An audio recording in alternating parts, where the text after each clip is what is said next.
बिस्मिल्लाहिर्रहमानिर्रहीम। अस्सलाम वालेकुम दोस्तों, कैसे हैं आप सब लोग। उम्मीद है खैरियत से होंगे। जी दोस्तों, आप लोग देख रहे हैं मेरा यूट्यूब चैनल जवाब दो विद नईम अहमद। दोस्तों, जैसे कि आप लोगों को मालूम है, एमकेएम पाकिस्तान ने अपने ही कायद और बानी अल्ताफ हुसैन साहब पर जायदाद के हसूल के लिए एक केस दायर किया हुआ है लंदन की हाई कोर्ट में। अब पहले तो मैं आपको थोड़ा सा इसकी तफसील बताता चलूं। यहाँ का जो सिस्टम है लंदन का, इस सिस्टम में होता यह है कि कोई भी केस जब यहाँ पे समाअत के लिए शुरू होता है तो उससे पहले ये फैसला किया जाता है कि ये केस जो है इन्होंने इसका फैसला कितने दिनों में लेना है। मतलब ये देखते हैं कि दोनों साइडों से गवाहान जो है वो कितने कितने हैं और किस गवाह के कितनी देर का इन्होंने इंटरव्यू लेना है। यहाँ तुम लोग जैसे वहां तो इंटरव्यू कहते हैं लंदन में, हम लोग यहाँ पे तफ्तीश कहते हैं ना, और बयान कहते हैं, वहां पे इंटरव्यू कहा जाता है। तो वहां पे डिसाइड ये किया जाता है कि एक पार्टी की तरफ से 4 विटनेस ने आना है, तो एक विटनेस ने जो इंटरव्यू देना है वो 1 घंटे का देना है। और इस तरह से एक ही पार्टी के लिए 2 दिन जो है मुख्तस किए जाते हैं कि 2-2 दिन करके 2-2 गवाह करके इनका इंटरव्यू लिया जाएगा। फिर उसके बाद दूसरी पार्टी के जो लोग होते हैं, जो विटनेस होते हैं, उनका इंटरव्यू लिया जाता है। उसमें भी टाइम दिया होता है कि एक जो विटनेस होगा उसका इंटरव्यू जो लिया जाएगा वो कितनी देर का होगा, इस हिसाब से फिर 2 दिन इनको दिए जाते हैं। फिर चौथे दिन जो है या 5वें दिन जो है वो फैसला सुनाया जाता है। अगर कहीं पे विटनेस ज्यादा होते हैं, 5 या 6 या 8 होते हैं, तो दिन बढ़ाए जाते हैं। तो अब ये जो सेटिंग की जाती है यहाँ पे, इसकी वजह ये होती है, जो पीछे दूसरे आने वाले केस होते हैं उनको भी तारीखें दी जाती है। अब जैसे बानी कायद का जो प्रॉपर्टी का केस था, इसको 5 दिन दिए गए थे। अब इस केस के बाद जो दूसरा केस कोई जो वहां पे शुरू होना था, तो ये केस के 5 दिन के बाद शुरू होना था। अब 5 दिन इनके कंप्लीट हो गए, तो उन्होंने दूसरे वाले को लेट नहीं करना लंदन की कोर्ट है, इन्होंने दूसरे वाले को लेट नहीं करना। जज ने इनको टाइम दे देना है थोड़े आगे का, जो मुनासिब समझते हैं टाइम के, फला दिनों में या फला तारीखों में इनके पास जो है वो दिन खाली है, तो वो उसमें कर सकते हैं।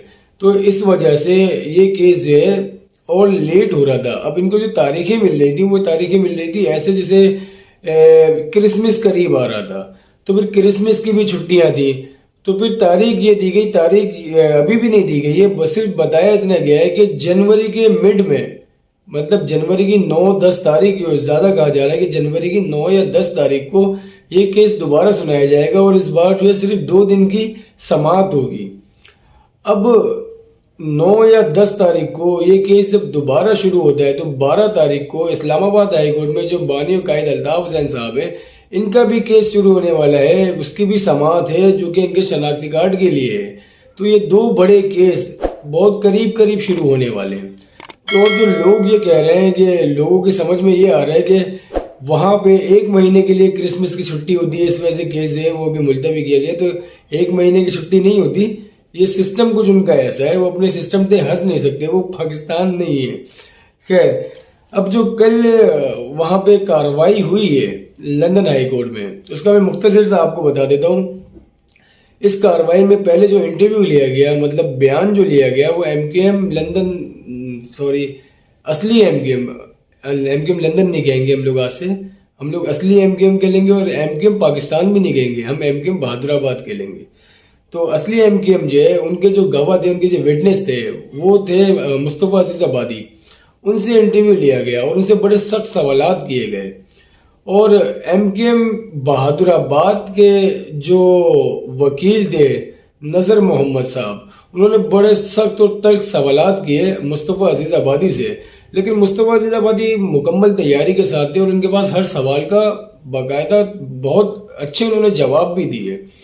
तो थोड़ा सा कंफ्यूज हो जाते हैं मुस्तफा अजीज आबादी, वो हो जाते हैं एमकेएम बहादुराबाद के जो वकील है, उन्होंने जज को ये कहा कि जी एमकेएम असली वाली, उन्होंने अपना डेटा जो है, कंप्यूटर की हार्ड ड्राइव और डेटा वगैरह थे, उसको रिसाइकल कर दिया। और ये जो इन्होंने रिसाइकल किए अपने सारे सिस्टम, ये इस वजह से किए कि केस शुरू होने वाला था और केस शुरू होने से कुछ दिन पहले इन्होंने वो सारे सबूत मिटा दिए। तो उसके जवाब में मुस्तफा अजीज आबादी कहते हैं, जी हमने कोई डेटा हमने रिमूव नहीं किया या हमने डिलीट नहीं किया। जब बानी कायद अल्ताफ हुसैन साहब के ऊपर हेट स्पीच का केस जो यहाँ पे दायर किया गया था, उस टाइम पे लंदन में स्कॉटलैंड यार्ड ने रेड की थी इनके घर पे, और उस रेड के टाइम पे स्कॉटलैंड यार्ड जो है वो सारे जो इनका सिस्टम थे, कंप्यूटर वगैरह, लैपटॉप वगैरह, वो सब चीजें स्कॉटलैंड यार्ड ने अपनी तहवील में ले ली थी। और तो ये सारा सामान, कुछ सामान 6 साल बाद और कुछ सामान 10 साल बाद इनको वापस जो किया गया है, तो वो सामान जो है वो किसी काबिल नहीं था। उसमें जो डेटा था वो कुछ भी, मतलब वो नजर उसमें कुछ भी नहीं आ रहा था, वो सब बेकार हो गया था। तो हमने इस वजह से इसको रिसाइकल कर दिया था। हमने ऐसा नहीं किया कि कोई सबूत हम लोगों ने मिटाए, उसमें कोई ऐसे सबूत ही नहीं थे जो वो कहते कि हम समझते हैं कि उसमें कोई ऐसे सबूत नहीं थे जो हमारे ऊपर ये ब्लेम किया जा रहा है कि हमने अपना डेटा सारा वो रिसाइकल कर दिया। ऐसा कुछ नहीं था। इसके ऊपर जो एमकेएम बहादुराबाद के जो वकील होते हैं वो कहते हैं जी नहीं, उसमें सबूत ये था कि 2016 का जो आइन था एमकेएम का, उसमें उसकी रिकॉर्डिंग पड़ी थी जो जिसमें बानी एमकेएम ने टेलीफोन के ऊपर उसकी अप्रूवल दी थी। तो हमें उसमें ये देखना है कि उसमें बानी एमकेएम ने 2016 के आइन की अप्रूवल दी थी या नहीं दी थी। तो इसलिए हमें वो डेटा चाहिए, लेकिन वो डेटा मुस्तफा जीदाबादी ने क्लियर कर दिया कि वो डेटा हम रिसाइकिल कर चुके हैं, वो डेटा हमारे पास नहीं है। इसके अलावा वहाँ जो और भी बात, थोड़ा माहौल भी थोड़ा सा गर्म होता है, और मुस्तफा जीदाबादी जो है वो तब जाते हैं एमकेएम बहादुराबाद के वकील के ऊपर, क्योंकि एमकेएम बहादुराबाद के वकील है वो बार बार एमकेएम लंदन बोल रहे थे। उसके ऊपर मुस्तफा जीदाबादी कहते हैं ये लंदन, एमकेएम लंदन, आप बार बार क्या कह रहे हैं? एमकेएम लंदन कोई जमात नहीं है, एमकेएम कोई जमात नहीं है। तो आप हमें एमकेएम लंदन ना कहें, हमें असली वाली एमकेएम या सिर्फ एमकेएम कह लें। तो इसलिए मैंने कहा जो बात तो वो सही कर रहे हैं, क्योंकि एमकेएम लंदन तो कोई जमात नहीं है, तो एमकेएम असली वाली ही कहते हैं तो वो ज्यादा अच्छा है। एमकेएम पाकिस्तान भी नहीं बोलना चाहिए, एमकेएम बहादुराबाद बोलनी चाहिए, क्योंकि पाकिस्तान की तो पूरी जमात ही नहीं है ना, ये तो सिर्फ कराची की जमात है। कराची का जो इलाका है वो बहादुराबाद की जमात है। अपने जनरल वगैरह इजलास भी वहां गया था, उसकी भी थोड़ी सी मैं आपको बताऊंगा। तो और मुस्तफा जीदाबादी के बयान के बाद कासिम रजा साहब जो है उनका बयान होता है। अब जब कासिम रजा साहब अपना बयान देने आते हैं, अपने इंटरव्यू देने के लिए आते हैं, तो उनसे शुरू में ही जो सवालात किए जाते हैं वो सवालात ऐसे थे ही नहीं जो उनसे किए जाने थे इस केस को लेके, क्योंकि ये केस जो है उस नौयत का नहीं था, ये केस है प्रॉपर्टी के हवाले से। तो उनसे सवाल किए जाते हैं घुमा फिरा के, फैमिलीज के ऊपर बात करके। उसके ऊपर बानी एमकेएम जो वो अपनी सीट से खड़े हो जाते हैं और बोलते हैं जी किस तरह की गुफ्तगू यहाँ की जा रही है, इस तरह की गुफ्तगू की कोई गुंजाइश नहीं है, इससे कराची में रहने वालों को नुकसान भी हो सकता है, जिनकी ये बात कर रहे हैं कि फला किस इलाके में रहते हैं, फला किस इलाके में रहते हैं।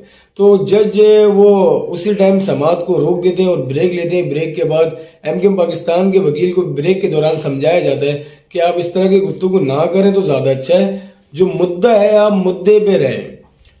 फिर उसके बाद समाअत दोबारा शुरू होती है, लेकिन मुख्तसर समाअत होती है। उसके बाद समाअत को मुलतवी किया जाता है और अगली तारीखों का बता दिया जाता है कि हम आपको बहुत जल्द अगली तारीखें दे देंगे, और अभी जो है अदालत मसरूफ है 1 महीने तक, और बीच में भी क्रिसमस की छुट्टियां भी हैं।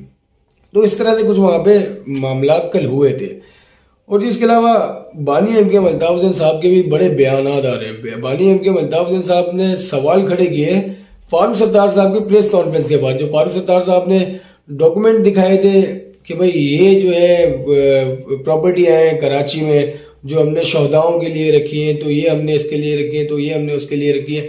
उस पर बानी एमकेएम ने सवाल उठाया कि भाई तुमने जो प्रॉपर्टियों के कागजात दिखाए हैं, तुम्हारा अपना कोऑर्डिनेटर जो कत्ल हुआ था, रेंजर्स की तहवील में कत्ल हुआ था, बानी एमकेएम कहते हैं जो रेंजर्स की तहवील में कत्ल होता है, आपका अपना कोऑर्डिनेटर जिसका नाम आफ्ताब था, आपने उसको क्या दे दिया? आपने उसको क्या दे दिया? और उसके कत्ल जो कि साबित हुआ था, बानी एमकेएम कहते हैं जो कि साबित हुआ था कि वो रेंजर्स की तहवील में शहीद हुए, तो आपने उस केस में क्या किया? किसको सजा दिलवा दी? आप बात करते शहीदों की, आपको बात नहीं करनी चाहिए। इसके अलावा बानी एमकेएम अल्ताफ हुसैन कहते हैं मैं किसी भी कीमत पर नहीं चाहता कि मेरे साथियों को नुकसान पहुंचे। अगर मैं इस बात पे सौदा कर लेता तो तहरीक के गद्दारों की तरह आज भी मैं पाकिस्तान में रह सकता था। कायदे तहरीक अल्ताफ हुसैन ने मीडिया से गुफ्तगू करते हुए बयान दिया कि अगर मैं चाहता ना पाकिस्तान ये सब करके मतलब अपने लोगों को नुकसान पहुंचा सकता था, और मैं अभी भी जैसे गद्दार कह रहे हैं इनको, ये लोग यहाँ रह रहे हैं पाकिस्तान में, तो मैं भी रह सकता था। तो अभी बड़ी स्टेटमेंट आ रही है, और एमकेएम पाकिस्तान ने जो है वो खुद अपने लिए गड़ा खोद लिया है। क्योंकि अब ये जो केस चलेगा, आप लोगों को पता है कि 15 जनवरी को बल्दियाती इलेक्शन की तारीख इलेक्शन कमीशन ने दे दी है कि कराची और हैदराबाद में बल्दियाती इलेक्शन हो रहे हैं 15 जनवरी को। और बानी के केस जो है वो भी इन्हीं दिनों में शुरू होगा, शनाख्ती कार्ड का केस भी इन्हीं दिनों में शुरू होगा। फैसला एमकेएम पाकिस्तान के हक में आए या फैसला एमकेएम बहादुराबाद के हक में आए या बानी एमकेएम के हक में आए, दोनों तरह से नुकसान जो है वो एमकेएम बहादुराबाद को होता हुआ नजर आ रहा है बल्दियाती इलेक्शन में। हो सकता है अब ये सोचते हुए एमकेएम बहादुराबाद जो है वो दोबारा से बल्दियाती इलेक्शन से भागने का कोई प्लान करे। तो देखना ये है कि अब फैसला क्या आता है, और ये बल्दियाती इलेक्शन होते हैं या नहीं होते। क्योंकि अमीन उल हक साहब ने लंदन में जो केस चल रहा है उसके दौरान सारा मलबा जो है वो आप लोगों को पता है खालिद मकबूल सिद्दीकी में डाल दिया है, और खालिद मकबूल सिद्दीकी अभी तक खामोश है, उन्होंने कोई किसी किस्म का जवाब नहीं दिया। तो खालिद मकबूल सिद्दीकी को तो जवाब देना पड़ेगा। अमीन उल हक ने भी कहा कि सब करते धरते जाए, खालिद मकबूल सिद्दीकी है, और खालिद मकबूल सिद्दीकी के कहने पे इन्होंने ये केस दायर किया। उसके अलावा फारूक सत्तार भी कहते हैं कि एमकेएम पाकिस्तान में जो चलती है सिर्फ और सिर्फ वो खालिद मकबूल सिद्दीकी की चलती है। तो लोग अब इनसे सवाल करेंगे। और एक और भी वीडियो वायरल हुई है बानी की, जिसमें उनसे सहाफी अजहर जावेद ने सवाल किया कि बल्दियाती इलेक्शन होने वाले हैं कराची और हैदराबाद में, उसके बारे में आप क्या कहेंगे। उस पे बानी एमकेएम अल्ताफ हुसैन जवाब देते हैं, अगर मुझे मतलब एमकेएम को, मुझे मेरी वाली एमकेएम अल्ताफ हुसैन को बल्दियाती इलेक्शन में इजाजत मिलती है तो ठीक है, अगर इजाजत नहीं मिलती तो इन गद्दारों का बाइकाट बाइकाट बाइकाट। तो बानी जो है वो अभी से इन्होंने प्लान कर लिया है कि ये केस जीते या हारे, इन्होंने बाइकाट करना है बल्दियाती इलेक्शन का। और इसका नुकसान पहले भी बाइकाट का एमकेएम काफी बार उठा चुकी है। तो इस केस में भी और क्या क्या होने वाला है। कराची के जो लोग हैं वो बड़ा अभी इस केस को लेके बहुत सोच में पड़ गए हैं कि यार क्या फैसला होगा, बानी की सियासत खुलेगी या नहीं खुलेगी, और इसमें और कितना टाइम लगेगा, शनाख्ती कार्ड का मसला मिलेगा नहीं मिलेगा, फिर निसार पंवर वाला केस वो होगा नहीं होगा, वो तो मुश्किल लगता है। खैर, आप लोगों को मेरी वीडियो कैसी लगी अपना फीडबैक लाजमी दें, मेरे यूट्यूब चैनल को सब्सक्राइब लाजमी करिएगा। अब मुझे इजाजत दें, अल्लाह हाफिज।